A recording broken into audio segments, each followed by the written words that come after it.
How you doing out there, folks? Yes, it's me, Frankie, the unknown songwriter.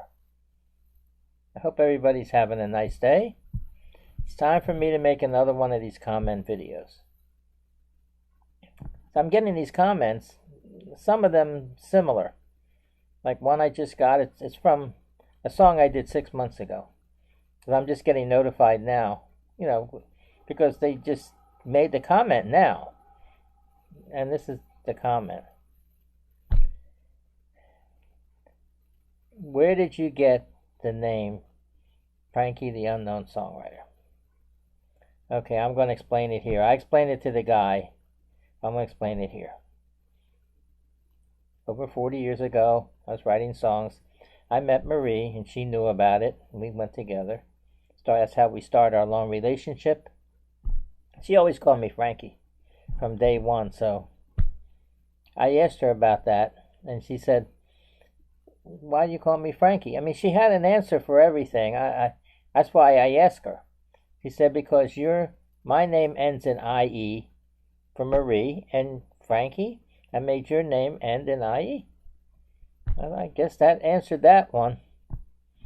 So then, when I was doing the songs in the beginning of a relationship, she liked the songs. She said, wow, it's a shame that nobody knows about your songs but me. I want to call you Frankie the Unknown Songwriter.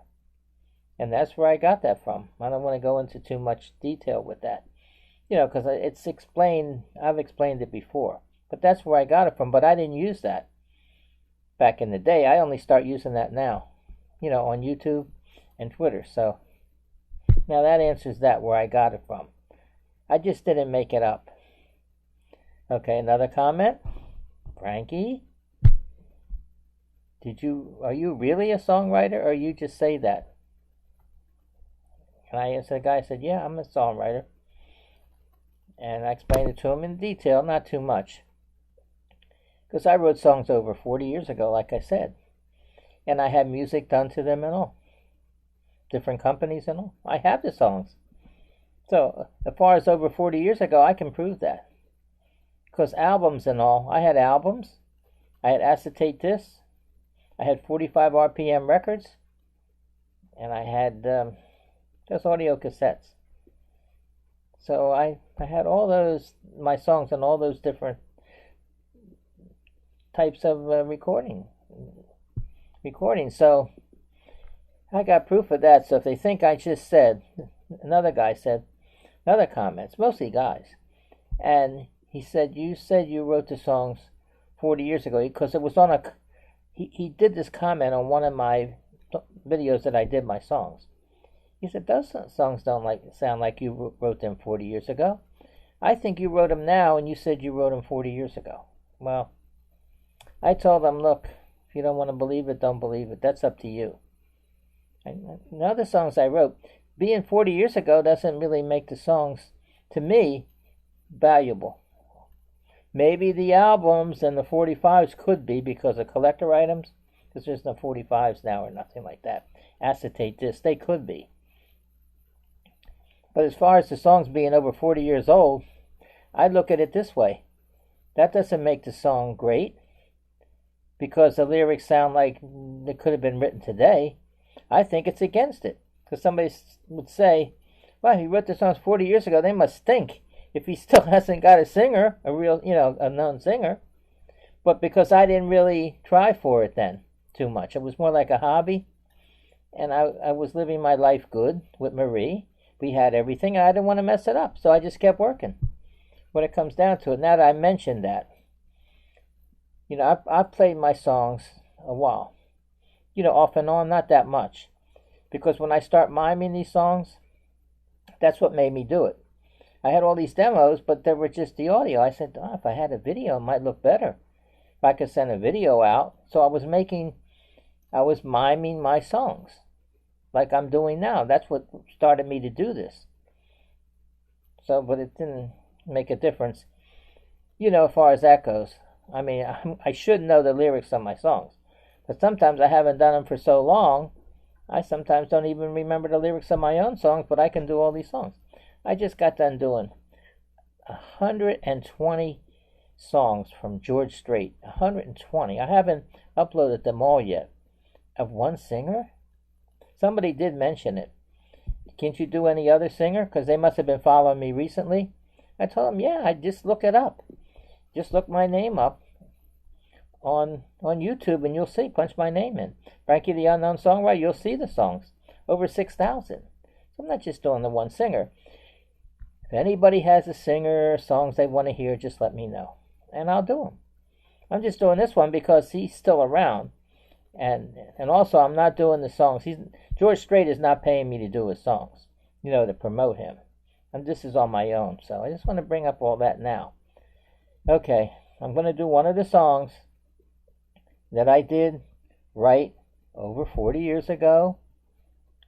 And I have sheet music and all for them, besides, to show that they're real songs. They're not something I just recorded and nobody knew about it, but I tried all the different ways. I sent my lyrics out to radio stations. I had 45 RPMs, the songs, and I sent 4 records to about 100 different radio stations all over. I got their addresses and I called, was it all right to send it? And they said, yeah, maybe they'll play it, maybe they won't.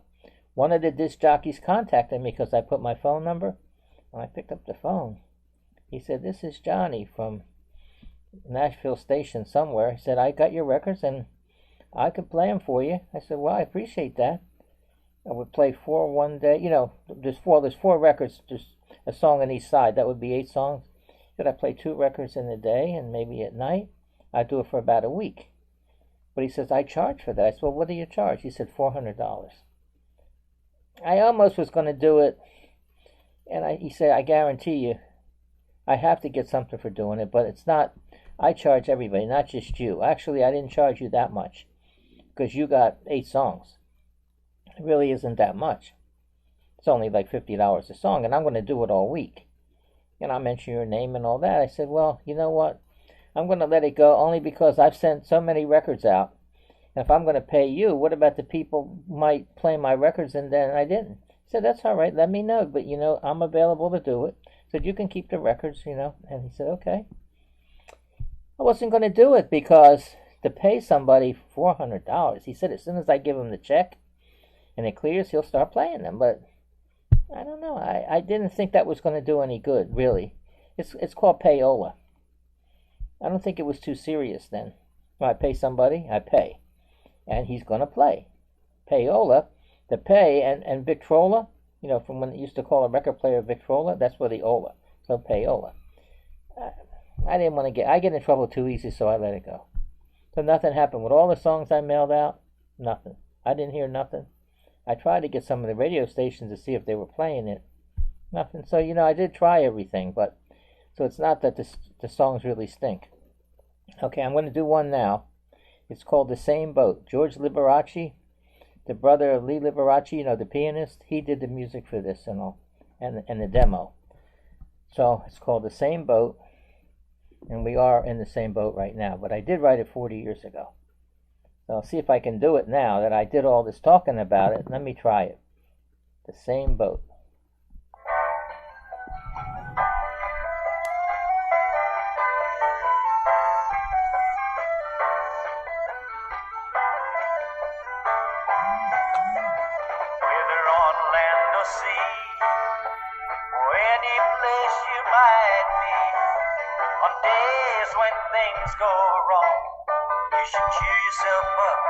Listening to a song, time seems to go too fast. Before you know it, the day's in the past. There doesn't seem to be enough hours in the day to enjoy both work and play. All of us are in the same boat, even though we may never get afloat. All of us are in the same boat. From north, south, east or west, we have a lot of things on our chest. No matter how great or small, we should give it our all. The future is within your reach if you learn to practice what you preach. If the blind could see, they would probably probably say the best things in life are free. When it's cold, you grab your coat. When we have to face problems, then you know that we're in the same